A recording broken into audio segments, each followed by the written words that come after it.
Thank you so much for joining us on It's Time today. We are your hosts. I'm Lindsley Donnelly, your citizen scientist and your longevity expert for midlife women. And I'm Dr. Jen Wagner, physician and holistic performance expert. Welcome to It's Time, powered by Prosper.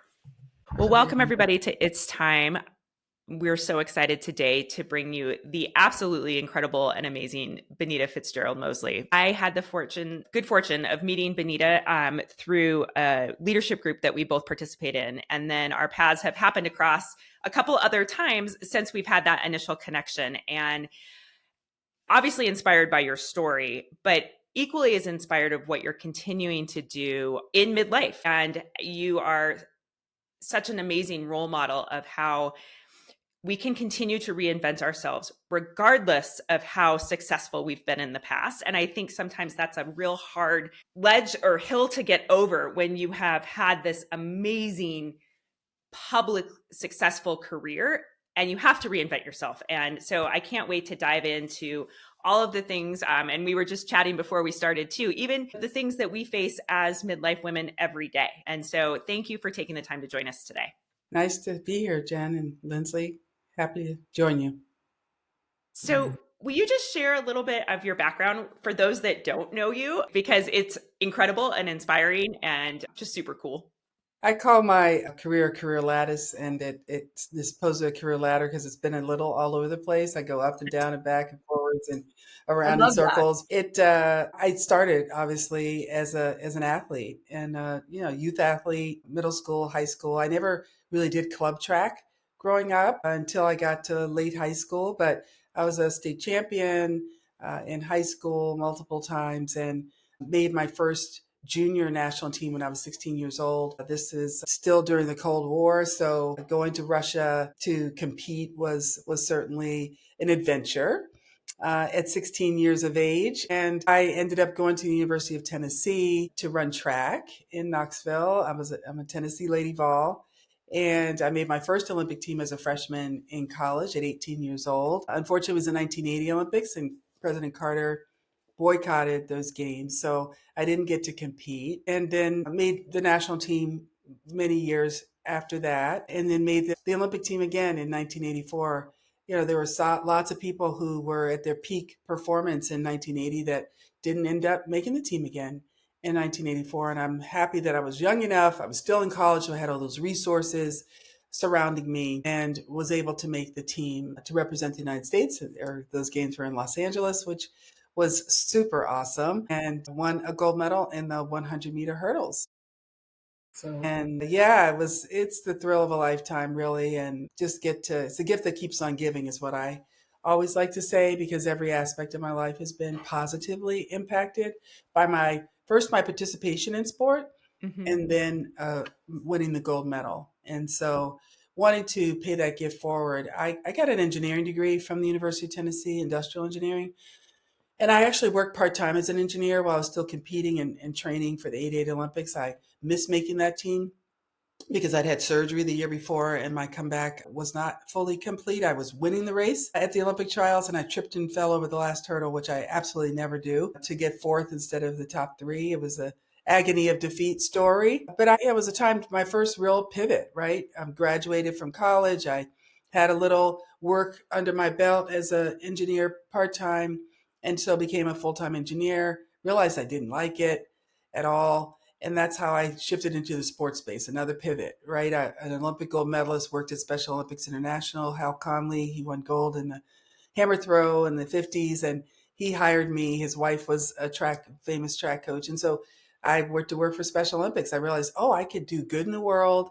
I could be involved in the sports industry tangentially. Ended up transitioning to work for the Atlanta organizing committee for the Olympic Games, the '96 Games. That was super fun. Yeah. And ended up being recruited to come run the very first of the brand new Olympic Training Center in Chula Vista, California. I ran all the Olympic training centers, became a CEO of a nonprofit in the cable industry, and then went back into sport with USA Track and Field as chief of sport. I was chief operating officer of the Olympic Committee, and then CEO of Laureate Sport for Good.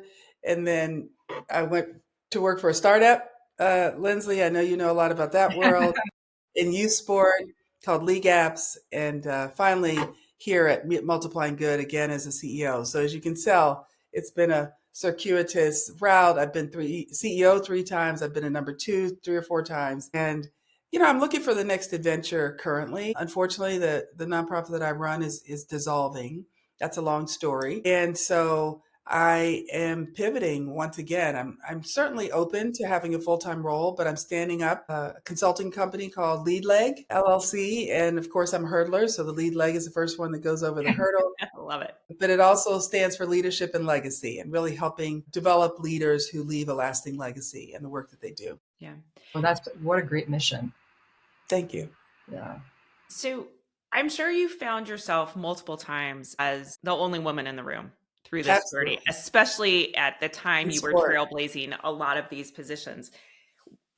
How do you, I think as leaders who've been in rooms similar to that, as one of the only women or only females in those rooms, and as a mom of daughters, like, how do you navigate that with confidence? I think, we get a lot of questions, whether it is from our daughters who are entering, growing up, entering the workforce, or even ourselves sometimes that just don't need to feel like we can tap into a different level of confidence entering some of these rooms. How did you do that again and again?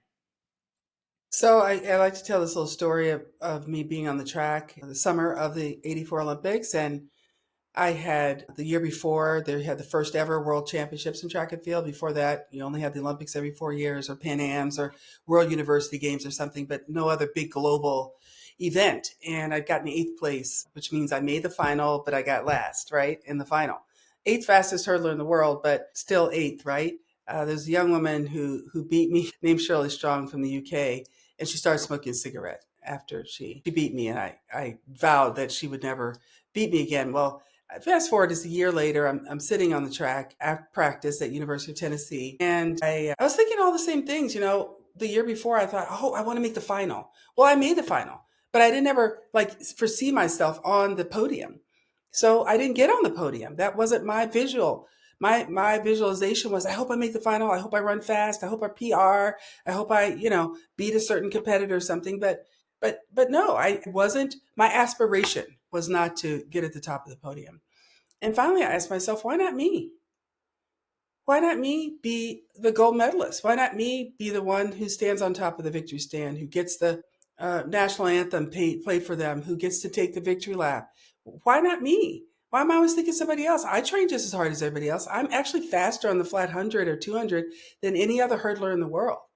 And so with all of that, I just changed my mindset completely. And I envisioned my success. I envisioned myself taking home the gold medal. And I beat that girl, Shirley Strong, by 400ths of a second in the final at the Olympic Games to claim the gold medal. And that's the same attitude now I take everywhere I go, because imposter syndrome is real, and it kind of tends to take over your thought process, and you can count all the reasons why you shouldn't do something or can't do something or wouldn't be successful in something. And you got to shift your thinking and your mindset. Guys, don't shirk from an opportunity because they're only half qualified or quarter qualified. They just think, I could do that job. Right. Yep. And they just go for it.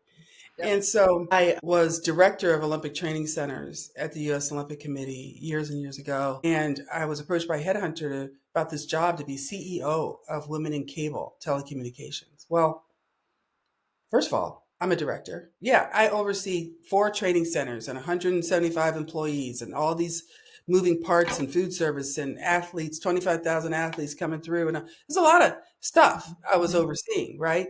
But a CEO? I wasn't a senior executive. I was a leader, but I wasn't a senior executive at the Olympic Committee. And I was just like going through the motions, because it was almost like, well, they aren't serious. And finally, they wanted me to come to a final interview. And I'm like, they're serious. So I called them. I said, well, I don't want to move to Chicago, so I'm going to take my name out of consideration. I did that. And they said, well, what if you don't have to move to Chicago? What if you could move back to Virginia and do the job from Colorado Springs? And, you could commute. Would that satisfy you? Like, they were giving me no excuse for why I couldn't do this thing. They ended up hiring me, moving me. I commuted to Chicago. Then we finally moved to headquarters a couple of years later to the East Coast in Virginia. So, I mean, those are the examples that, you can do anything you set your mind to. but you can also not do anything that you don't set your mind to. Yeah. And so this mantra of why not me, I'm just finishing up a book entitled Why Not Me. I do a speech and a mentoring program around that, and Why Not Us as well to help teams get there. But that's the mantra that I use every time I come up against, and it happens all the time, something that I feel like uh, I'm not necessarily prepared for. Love it. I love that that is also all conclusive around just because you don't have the qualifications doesn't mean the answer is not me. So being able to open that question up really broadly, why not me? Even though I am just as I am. Because I think Yeah, so many people, especially women, will fill in the blank of why not me. Right. And so your positioning of it is, and with all of that, why not you? great. Yeah, because you're smart and you're capable and you're passionate and you have all the tools, right? And most of these jobs just aren't that, I say not hard. I don't mean that you don't need certain expertise for things, and certainly doctors and lawyers, and you don't want somebody that doesn't have the requisite qualifications. But I just mean having the gumption to just put yourself out there. Yeah. How have you thought about that? But you've traversed, and I love that analogy of the lattice instead of the ladder, but you've traversed seasons of life, for profit, non for profit, Yep. athletic, operational. How have you thought about it with the filter of, okay, it's midlife, you're a parent of two adult ish almost kids. Yeah. How do you start to think about what are the types of opportunities you want to go after in this phase of life, this season of midlife? I feel like I wanted to have a portfolio career, honestly. I'd love to serve on corporate boards. I want to do more public speaking, paid public speaking, by the way, Right? because I No, that's speak all the huge. time. No, but I speak all the time, but I want to, now I'm ready to get the big check that a lot of these other folks Yes. get, right? And to share the wealth as far as the wisdom that I've learned, whether it's Why Not Me or some other kind of aspect of leadership, athlete transition. I helped the U.S. Olympic and Paralympic Committee develop a whole athlete career and education program we call the ACE program Hmm. years ago. And so I have some expertise around that. And there's so many kids, whether it's from high school to college or college and beyond, professional or Olympic athletes, to life after sport who have a challenge with that. And so I see myself, there's a lane there and a lane for me after my kind of 9 to 5 type career is over, being able to do that full time. And so I need to build that now. And so just launching a new website, benitafitzgeraldmosley.com. And there'll be an extension of that that's leadleg.com as well. And they'll interrelate as so you can get to the consulting from the speaking and vice versa. But that'll be up now, and it'll be people will be able to find me and book me, and Hmm. or I have a few consulting gigs that I'm doing now that this Multiplying Good CEO position is winding down over the next few months. I have a lot of bandwidth. My all 50 employees are gone, unfortunately, and so I'm just helping with the wind down. Hmm. And so I have a lot of time and ability now to be able to build this up. And then I'm looking for some place to, I have kind of a superpower being able to build and scale nonprofit organizations. That's where my passion is. I call my personal mission, I help people and organizations win gold medals in life and business. Love it. And so, how do I apply that to my consulting business, to my speaking, Yeah. and also in a role, a leadership role with an organization? And so, that's hard work. And so, part of me says, "Oh, do you really want to do that hard work of building and scaling another, nonprofit?" But it's where I'm gifted, and so I feel like I got one more go in me. That's Yep. I think that is, and thinking about like the current state, the athlete transition is such a critical thing that is often overlooked. I feel like, we used to talk about this at several of the companies I've been involved with, that we're pretty good at getting people on the podium. We're not very good at helping them down off of it, and I think it's even going to get more complicated with NIL and these college athletes, getting Millionaires, multimillionaires. being multimillionaires without a support system around them. And then how do you, plan longitudinally for that? So I am grateful that there are people with your qualifications and experience and talent in this space to guide people through these transitions, because it is a loss of identity, and I was just a collegiate athlete. And I remember, when I was in medical school, like 3 o'clock in the afternoon, I'd start to get twitchy because it was practice time. And I Yeah. still felt like so attached to that identity. Yes. That it was, even though I had a new one, it was a It's challenging crazy. transition. It And I is think that crazy. we don't talk about that enough. And And so you say just a collegiate athlete, but as I remind my daughter, who obviously has to live and run in my shadow, you're a D1 track athlete. And of all the kids who ran track in middle school and high school in particular, only 6% run in college. 6. So that means 94% don't. And then about less than 2% are D1 athletes. So you're an elite athlete, whether you like it or not. And you need to take some pride in that, because and so in order to be running or competing till 21, 22 years old, literally, and you're 23 or 24 in medical school, that means your whole entire life was focused on one aspect of sport or another. And it's huge transition, and just to help these kids find that new identity, embrace it, and honestly keep a foot in sport somehow, because it's hard to just abandon that passion.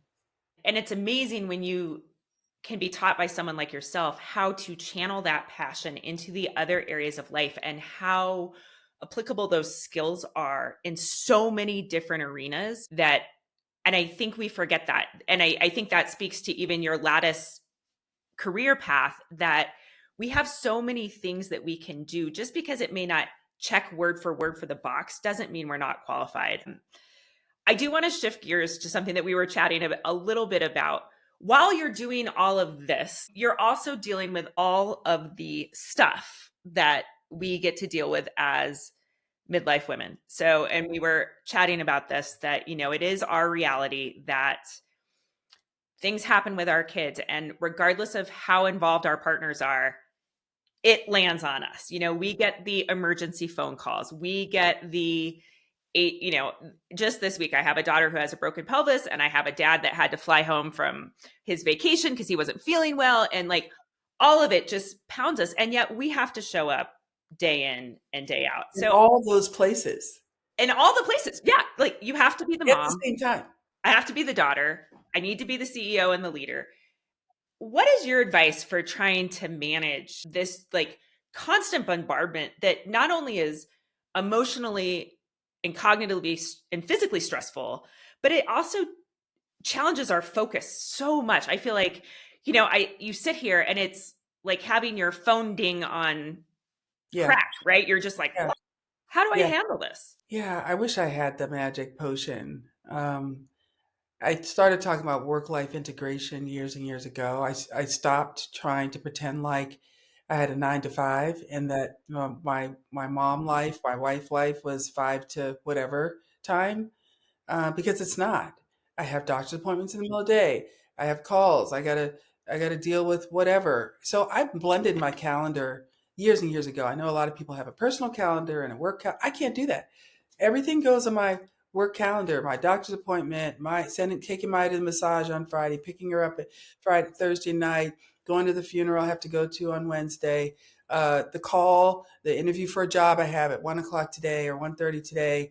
I have it all in one place. It's all in my current work calendar, and I've started copying my personal calendar because I realized when I transition out, I want to make sure some of this stuff is in the other calendar, right? But yeah, I look at one and I've transferred the other way. People who I'm doing with consulting, I put it in my other calendar, personal calendar, but I copy my work calendar because I can only really focus on one thing at a time. And my husband and I, years and years ago, used to have Franklin planners. And so every Sunday we'd sit down and compare calendars, and I've got to be here and I've got to be there. And of course, when we had our son, that was really important. Who's picking up, who's dropping off, who's whatever.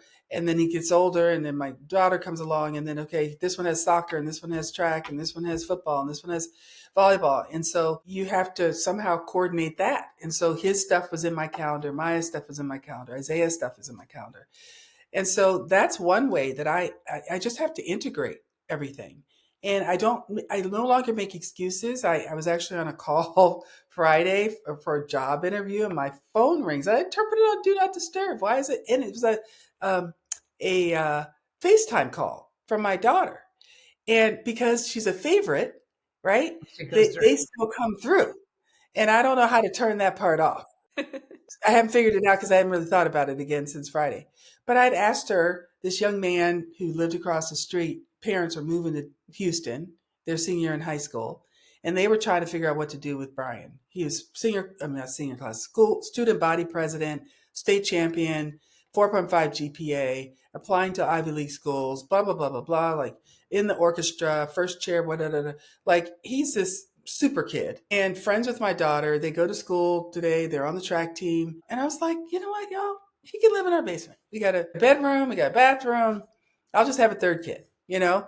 And this is during COVID, like right after. And so Brian moves in. So the two of them were to track me together at UCF. And I told her, when you're having lunch together today, FaceTime me so I can see you. So that's what she was doing in the middle of my interview, of course. And so I just told the people on the interview, sorry about that. I don't know why she's calling. And I was like, oh, that's why she's calling. And so I just told them what I just told you about Brian and, having 3 kids for almost a year, and he's part of the family now. So I didn't I apologized for the interruption, but I didn't pretend like it wasn't happening. I didn't Yeah, you don't hide it. act like, off the side, no, I can't, because they had asked me, ironically, maybe 10 minutes before, okay, this is all your work stuff, but what are you passionate about outside of work? And I had said, my family.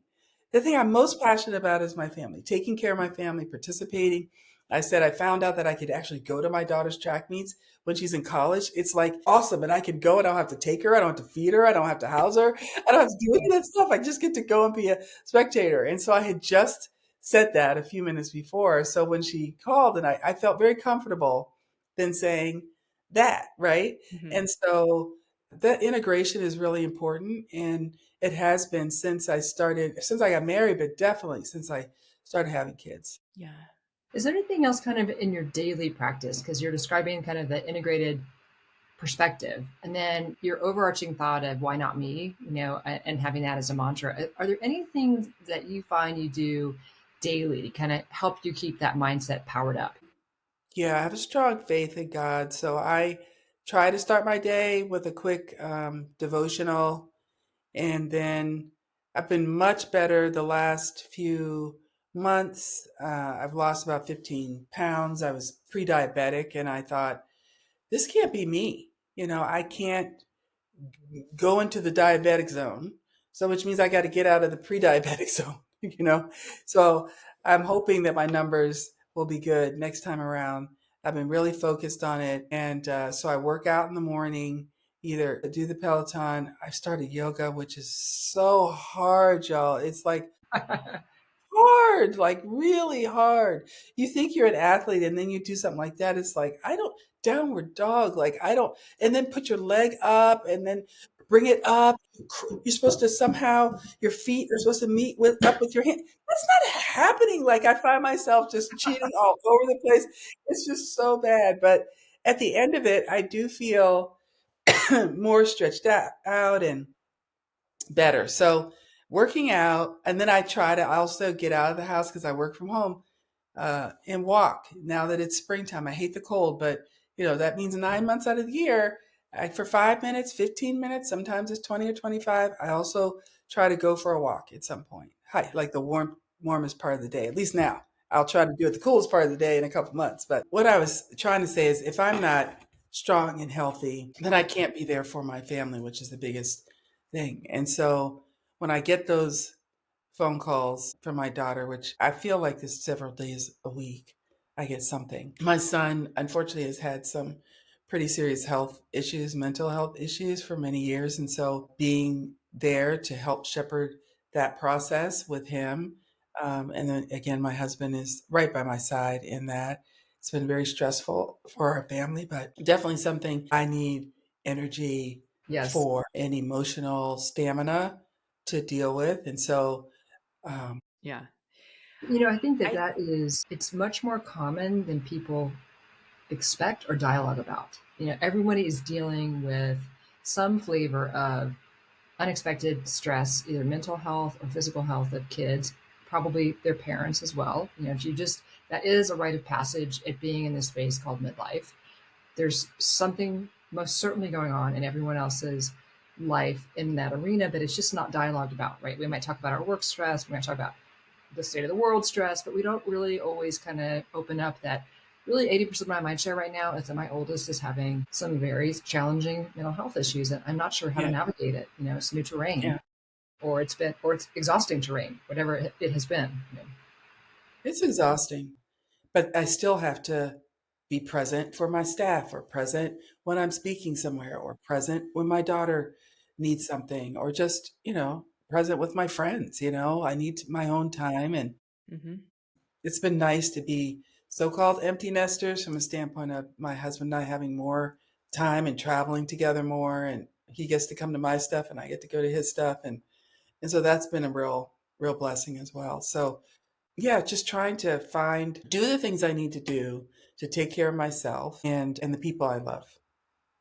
And I think that is really such mature wisdom. I'm going to put it that way because for so many years, we feel like prioritizing ourselves is somehow selfish or somehow we're not dedicating the time to care for the other people in our lives. And I think it is this kind of aha moment when we say, whoa, if I'm not taking care of myself, one is what am I patterning and role modeling for everyone else? But also, how I can't continue to show up for, there's only so much bandwidth and so much capacity to do that. And so I think creating that shift, especially for women, is pivotal. And I want to even go back and touch on your calendar, your work life integration. And I love that term.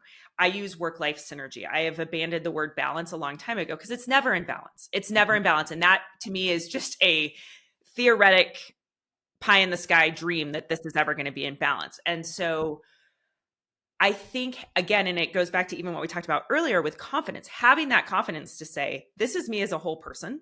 Yes. And that, yes, sometimes my personal life is going to intersect with my professional life, and that's okay because these are my priorities and I am a confident person that can balance. I just use the word balance, that can integrate these things into where I can still be successful in both. Exactly. Successfully. I mean, I think that's what the part that we're all, all hoping for. But the people who employ us or partner with us or whatever just kind of have to trust that that's the case and look at the outcomes, and not necessarily think about, oh, she was, at a track meet all afternoon with her daughter. Well, yeah, I was, because that means I can show up better for you. But you didn't also say I sent you that email at midnight when I got back so that I could, make sure I met the deadline that the customer needed or something, right? So I mean, you just do what you got to do, and that's just been, my husband's very similar in that way, and we've been there, when our kids were in the house. I mean, we sat down to dinner every night together, and it might be leftovers, but we're eating dinner, and the kids knew, okay, I cook in one night, we're eating leftovers the next night, and after that you can do whatever you want. You can have it for breakfast or lunch or take it in, you can do whatever, but don't be touching my leftovers. Because we eating it again, So you're gonna see it come back around tomorrow night. So, but yeah, I mean, they got used to that. There wasn't the whole, you eat in your room and you eat at this time or that time. No, we're sitting down together, we're having family dinner, and that's what we do. But so some of the tactical things about that mind shift that you prioritize yourself first. You talk about the calendar integration. I think this is a fortunately it is a more common conversation that people are having, which is self-care matters, and that means that maybe when you start doing your calendar planning, you're starting with yourself and you're mentally saying, I need to do my devotional or my workout, and then I have to start my day with the self-care component in order to fuel the rest of it. And that is Yes, I think it feels like it's a relatively recent 4 or 5 year phenomenon that was okay to say out loud, right? That was okay to it say, is. I'm not coming First, into. right. At first, it started with guys, first women, but then guys too, saying, "Oh, I got my kid has a soccer game this afternoon, so I'm checking out. I'll see you tomorrow." Or or picking up or dropping off to daycare. Oh, I can't do this 8 o'clock meeting because you drop my kid off at daycare, but I'll be in right after that, and we can do it at 8:30. Um, the, it was started to be okay for women and then guys to kind of take that. And yeah, you're right, it's taking it to this next level now to say my self-care is just as important, and to fit it in however you can. And people do walking meetings, or they, Absolutely. the different aspects that they'll put in. But I plugged it in my calendar, work out and get dressed, Mhm. that I usually put around 4 o'clock if I don't have another call. But I'll find the warmest part of the day and I'm like, okay, it's 4 o'clock today. So Getting it's a outside. minute. Yeah. Absolutely. Go outside. Yeah.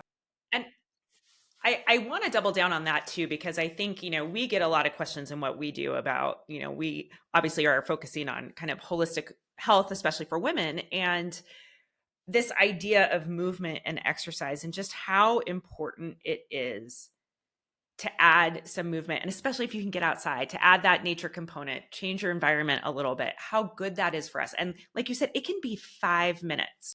Yes. I was just sending my team this morning an article that we read about exactly about doing that, the average desk person sits 10 and a half hours a day. That was an astonishing statistic to me. Yeah. And so I am standing at my desk today I because I see. thought I'm not going to sit. Yeah. But This desk does it, and I realize I don't stand enough. So yes, maybe I but I can think start just incorporating that too the again. power in that to say, I'm going to put my headphones in and take my next call outside, and normalizing that for, whether you are a professional or whether it's your social call that you say, gosh, I call my daughter at 2 o'clock on these days. I'm going to walk and do that. Or I call my mom, or whatever, whatever the situation is. And so thank you for sharing that, because I think the more we start to talk about these things, about self-prioritizing, adding some movement in, really planning for the next few decades, that these things, bumps happen in the road, whether we're becoming pre-diabetic or our blood pressures are going up, our cholesterol is changing, that these are things that, especially as midlife women, we have to be aware, not only be aware of, but almost take responsibility for, because a lot of our healthcare. We do.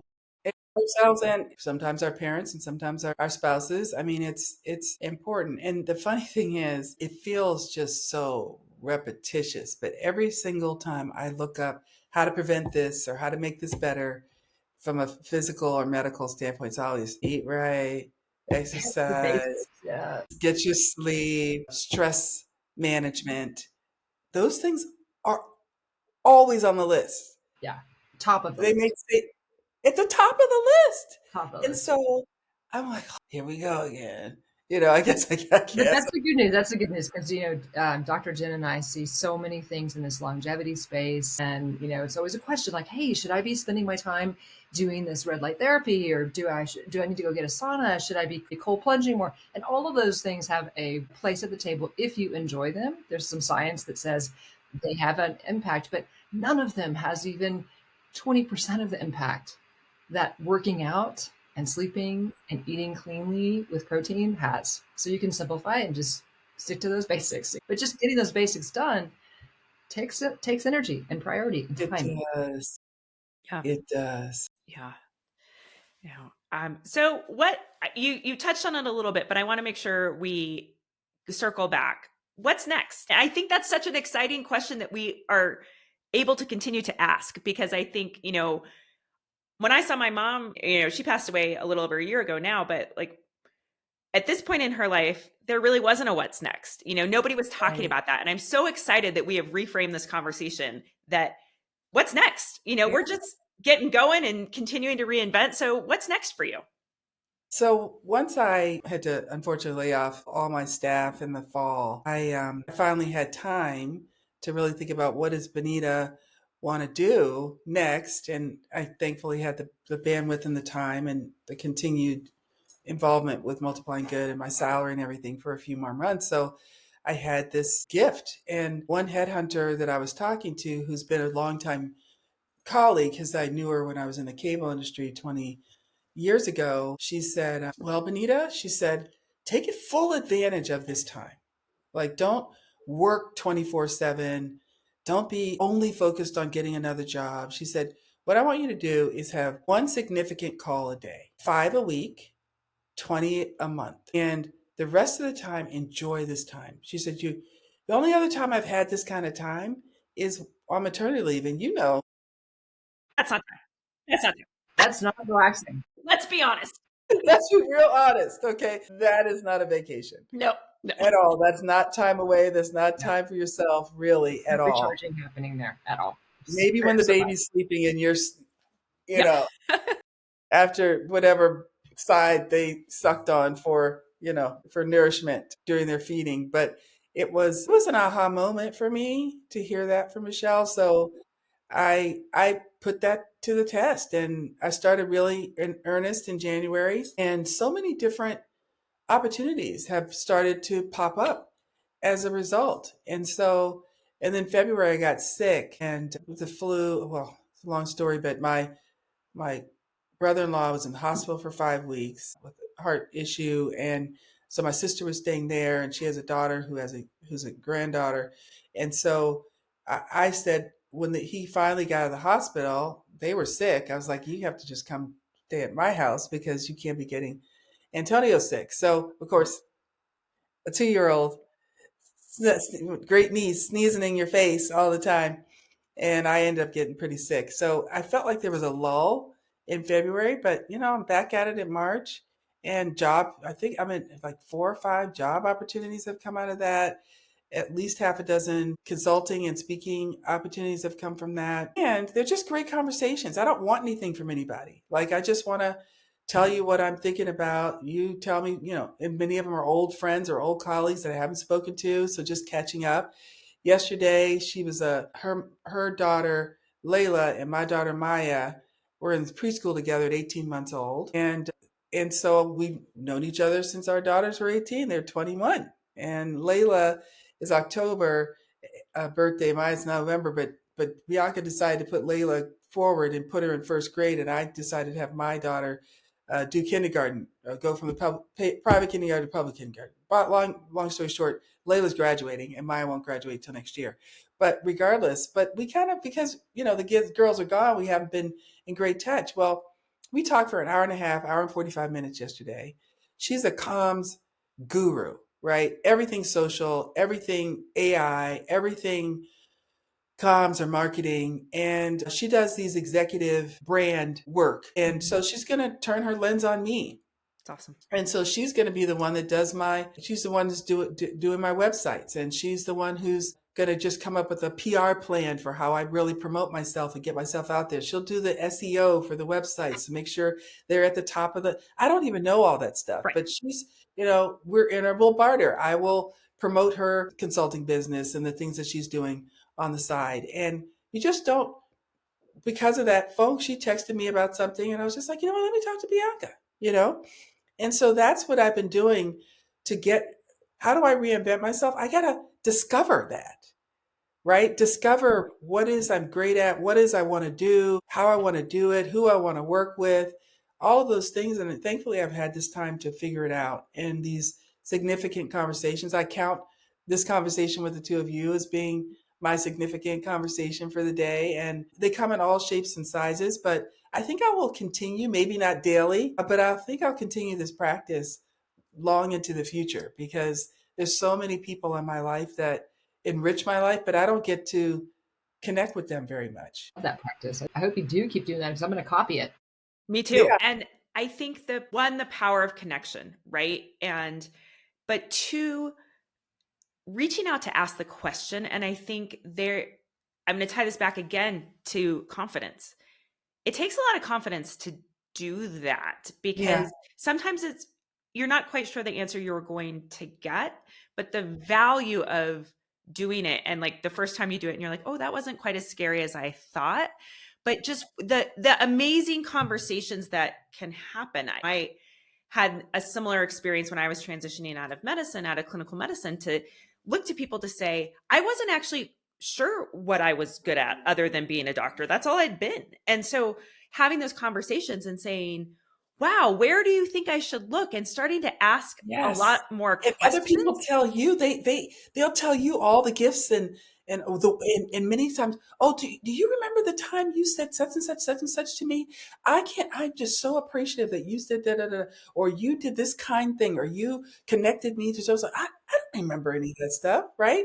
And so when I email someone and say, will do you have a few minutes? Or I text them, hey, I'd love to catch up. I'm, whatever. Then, oh yeah. I mean, they get back right away. And honestly, you don't even know how in some ways you've impacted these people's lives too. Yes. And I think we forget that. I think we oftentimes are like, oh, I don't want to bother someone, or I don't want to be an inconvenience, and how mutually beneficial these conversations are and the ripple effect from them. Yes.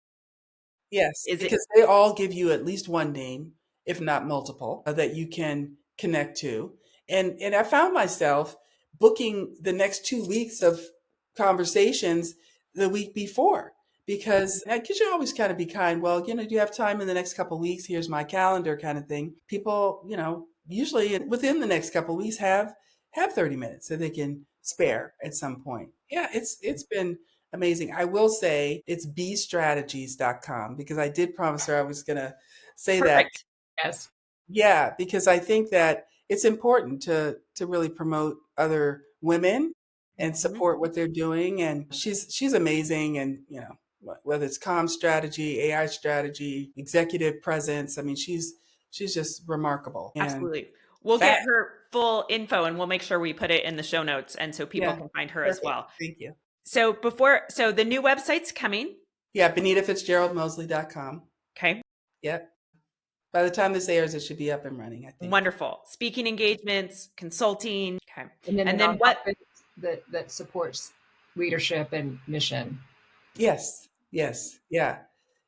And I'm finding my way in this consulting space, doing some work with Syracuse University and their Falk College of Sport, and really advising them. I'm doing some leadership training with their staff and their students. I'm doing some advising to the college about how they're transitioning from being a college of sport and humanities to just college of sport, and what kind of areas of study might be the best for them. I think of the top research universities, they're going to be the only college of sport. It's a standalone thing. So that's pretty cool. And so I just want to find ways, whether it's in sport or leadership, are the two areas I think that are most applicable to the work that I do, and women in leadership and women in sport.